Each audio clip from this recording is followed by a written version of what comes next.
Don't just live for tomorrow, or just live in yesterday. Just be glad for all you have that's in today. And though you've come through many obstacles. Hey everyone, Connie here, and welcome to my blind reaction to Amphibia season 2, episodes 11 and onwards. I say 11 and onwards because, as always, we're just going to take it as it goes, and we'll finish it as I feel is necessary, as I feel is right. So, I was told in comments that 11 and 12 are swapped on the site I get them from. And that most sites swap them. But apparently episode 12 was aired first as a Halloween special. I already knew before I started getting back into Amphibia that there was a Halloween special, so that's not a big spoiler to me. But I did find out that's what this is. It was aired like quite a long time ahead of episode 11.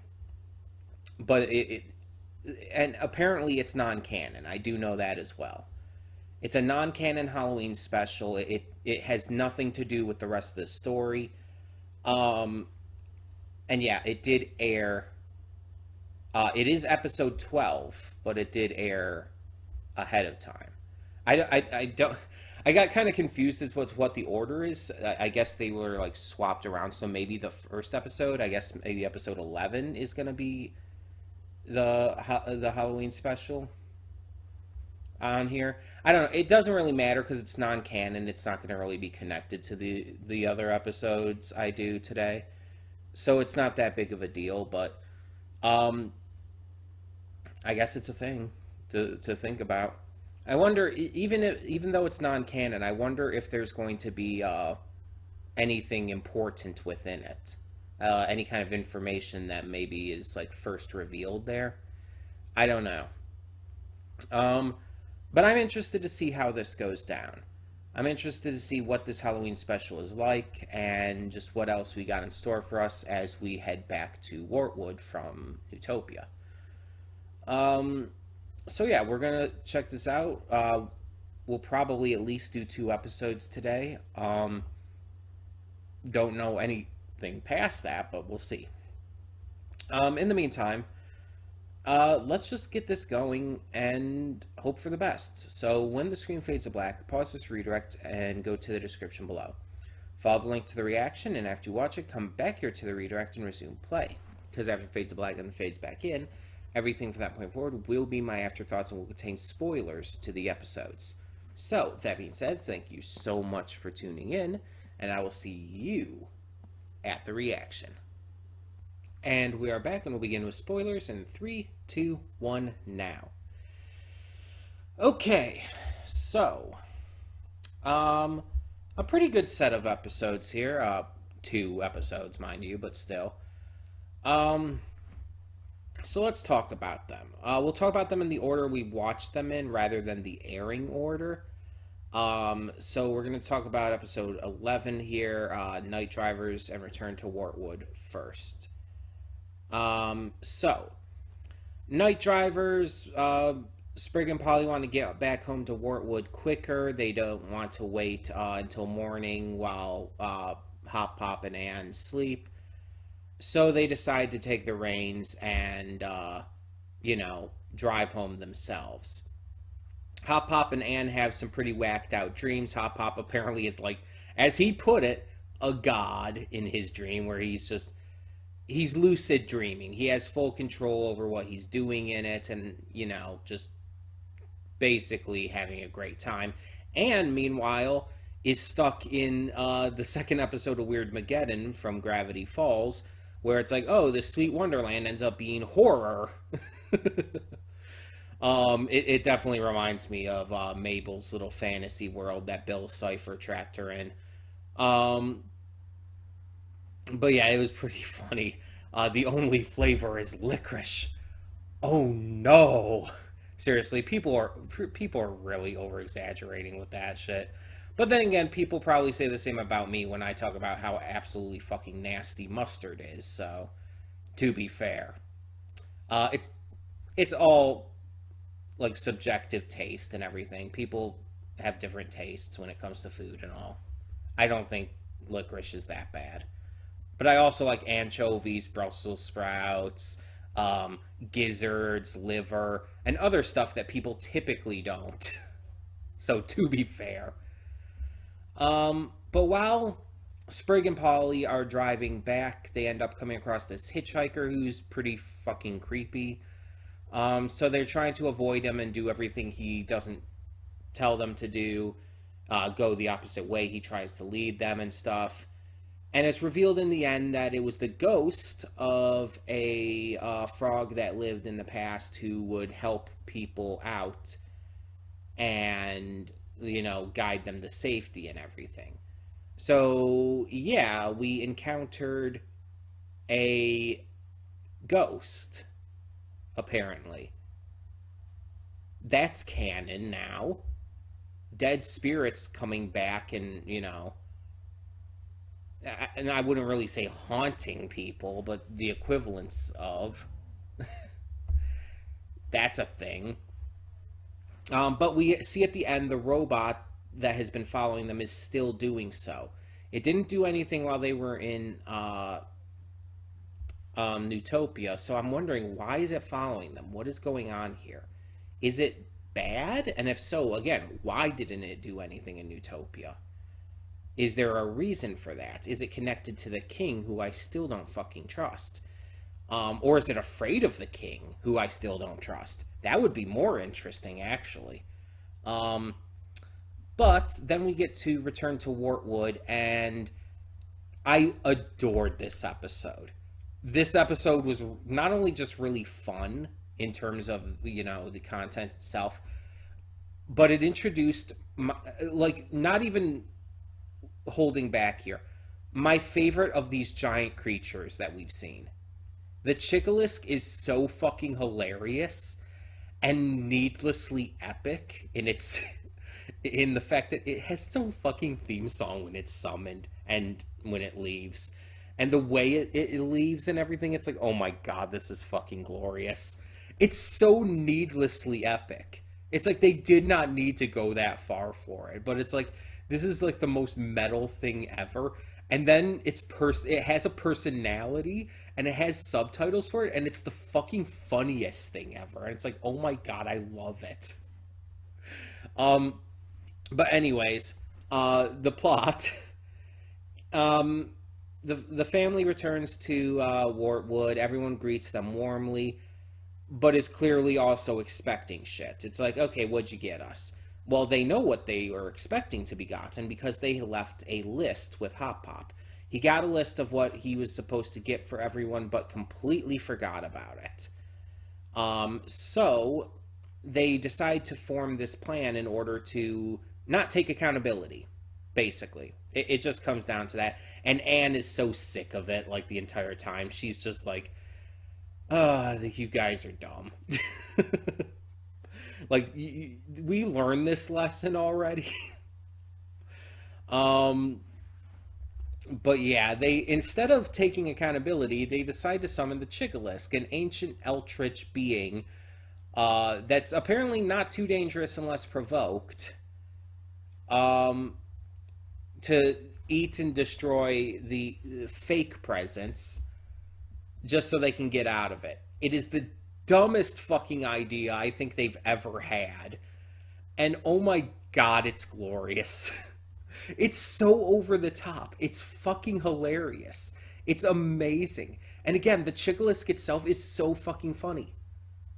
Every single thing that the Chicka-lisk said and the way it acted and everything, it's just amazing. Even with how it leaves, it sees them pretending to be. I don't know what their thought was. Were they trying to what were they doing? Were they trying to do some kind of mating dance or something? I don't know. That's just. But either way, it had just ended up insulting it, and it's just okay, that's rude. Like, that's racist, my dudes. And it just pieces out. It even says, the last thing it says is Chicka-lisk out, and it's just like, oh my god, this is fucking amazing. I love this. But the citizens are fine with finding out that it was all a lie and everything, because this is what they expect from the planters. This is, and it's what they love about them. They like to see these kind of shenanigans. It's boring in Mortwood without that. And so we see it end with a little bit of shipping, with Ivy asking Sprig on a date. And again, I talked about this like back when this first, I guess, became a thing. I was not a fan of that. The big thing about the episode was that they were kind of being forced together, and it was so cool with the idea that they weren't going to get together, because it's like, oh, we're not going to just adhere to these ideas that you're forcing on us. We're going to just be friends because we don't have those feelings for each other. And then it just, in the end, it's like, oh no, we're kidding. We're not going to subvert expectations here. No, we're just going to force this relationship that just doesn't really work. It's just, I'm not a fan of it. I'm not a fan of how they handled it, and I'm not a fan of it because of that. I would rather see Sprig be with Maddie, honestly. Also, I like Maddie more. That's also part of the reason. And I don't hate Ivy as a character or anything. I just don't like the way that they ended up together. It bothers me. But yeah, even with that, this episode was just really fun for all the humor it had, and the, again, needlessly epic, just everything with the Chicka-lisk. Like, even the summoning and everything that they did was fucking over the top as hell in the best possible way. It's like that, it was great. It was fantastic. But then we had episode 12, our Halloween special, The Shut-In. Yeah, this episode actually aired in October 17th of 2020, while episode 11 aired in March 6th of 2021. So that's quite a bit of a difference there. But yeah, they were switched around, I guess. But the Halloween special, it's a non-canon little special, apparently, and it's basically just the planters staying inside during the night of a blue moon, which apparently, if you look at the blue moon, you turn into a monster.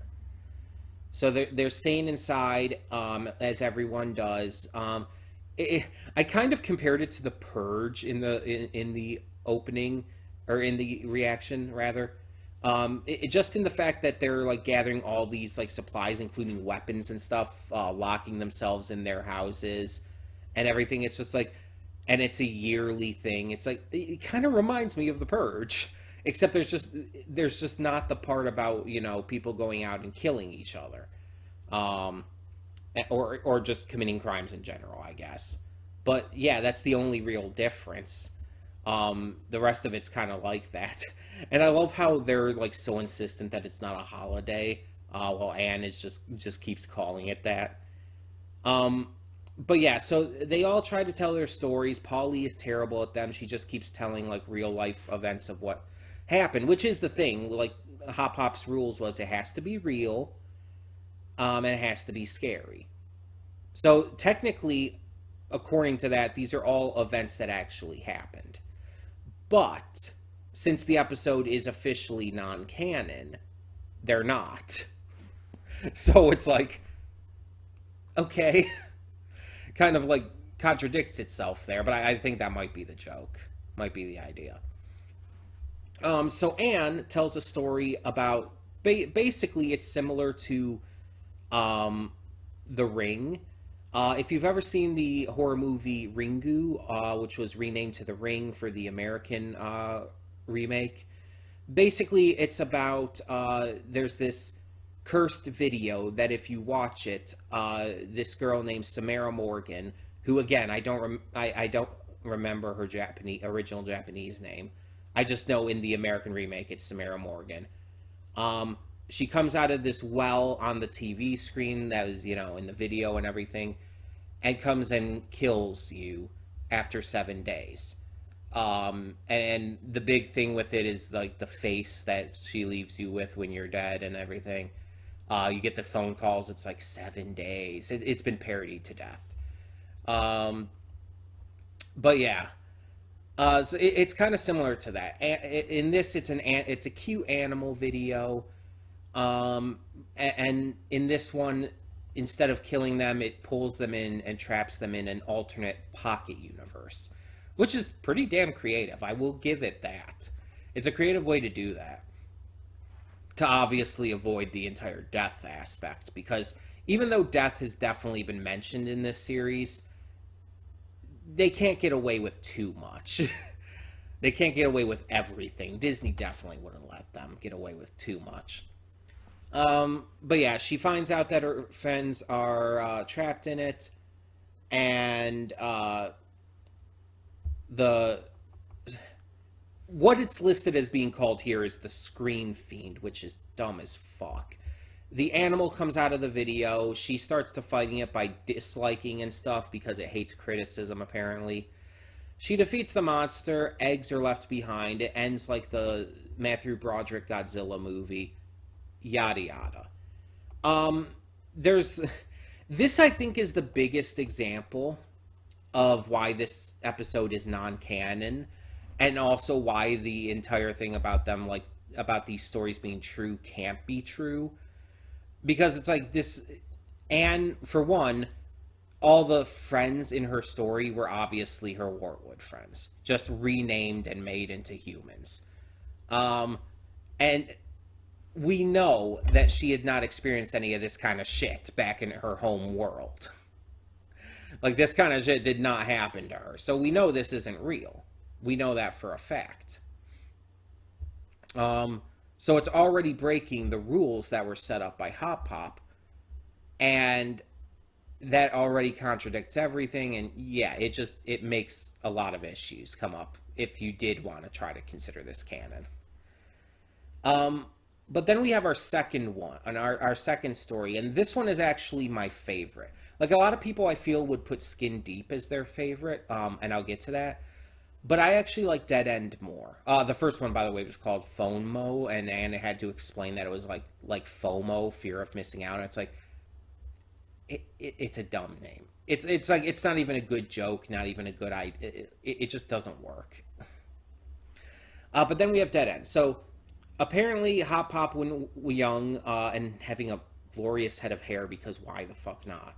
Was a wagon driver. He picked up this customer named Mr. Littlepot, and yeah, they go to a few stops, and it's made very abundantly clear pretty quickly that Mr. Littlepot is Death, that he's the Grim Reaper. And so it's like the first home that they stop at, I'm thinking like, okay, he went in the home, and then you hear like these screams and the struggling, and then he comes out, and it's implied that the old guy died. So my first thought was, okay, serial killer. But then by the second home and everything, it's like, it starts to click for me. It's like, oh no, he's not killing them. He's not the one doing it. He's ferrying their souls afterwards. He's Death. It started to click with me, and I got it pretty quickly before it said it. Hop Pop ends up realizing it, though, and they find out the next stop is the farm, and Littlepot takes his hair because he's bald himself, and apparently that's how Hop Pop became bald. Alright. It's not scary by any means, and it's silly as hell for obvious reasons, but I really like Mr. Littlepot. Like, I really like Mr. Littlepot. Not only just because it's George Takei, and George Takei is just awesome, but I think he was such a very fascinating character, and I really wish he was canon, because they could do so much awesome stuff with him as a character. He was well performed. He was just really entertaining. He had a great personality, amazing design. I really liked him. So I just wish there was more to that. Now, Skin Deep is the last one. This is Sprig's story, and it's by far the scariest in terms of just general, like, scary situations and everything there. It's my second favorite for sure. Really, the only reason I like Dead End more is Mr. Littlepot. This one is very good too, though. And I think honestly, the Sprig and Ivy or Sprivy thing is a reason why this did get a little lower for me. Because as I said, I'm not a fan of it. I'm really not. Can we just not? But yeah, Sprig and Ivy are playing with a ball, hanging out, being a couple. They end up knocking the ball into this old, seemingly abandoned house, and Ivy tells Sprig about this legend about a skin-wearing monster called the Seamstress. And it's that alone is very scary, the idea of a monster that kills frogs and then sews its skin into clothes to wear. It's okay, this is getting into Buffalo Bill territory, from Silence of the Lambs and all. And it's just the idea of that is really legitimately freaky as hell. Someone wearing the skins of their victims. It's that's fucking terrifying. They end up facing the monster, and it's revealed after the mask is taken off that the seamstress is a glass frog. And glass frogs are a real thing, by the way. I don't know if everyone knew that, but basically, yeah, they are frogs who have translucent or transparent skin, so you can see inside of them and stuff, and it's weird but kind of neat. And the skin clothing is used as a covering, kind of tying into how Ivy apparently covers her hair because she doesn't like it. Which, again, since this is non-canon, is that even real? But yeah, they beat up the glass frog and escape, but Ivy was bitten by the glass frog, and so they're questioning the others. The other planters are questioning that part of the story. It's wait, what does that mean? And it's what would that mean? She's not going to turn into a glass frog. That's not how anything works. But there's a knock at the door. Sprig answers it, and Ivy's there wearing a fake skin mask and freaks them out and everything. It's okay. It was a good, scary story, but it's okay. Polly ends up at that point going out into the town to look at the blue moon because she wants a real scary story she can tell in the future. And turning into a beast will apparently do that, I guess. They go out to find her, and nothing happens. So they assume it's false. They go to head back inside, and then we find out it's a delayed reaction. Polly turns into a beast and goes inside and scares the others. It was a good Halloween episode. It fit the theme. It definitely went into the horror aspect of things. And I found that it was very entertaining. Nothing really special. I wouldn't put it amongst the best episodes of the show, but it wasn't bad by any means. I would actually say episode 11 was better. Night Drivers and Return to Wartwood. I think those episodes were better overall. But again, I still enjoyed it enough. So, that all being said, tell me in the comments below what you thought of these episodes of Amphibia Season 2. And for now, I'm Connie, and I'm signing off. See y'all next time.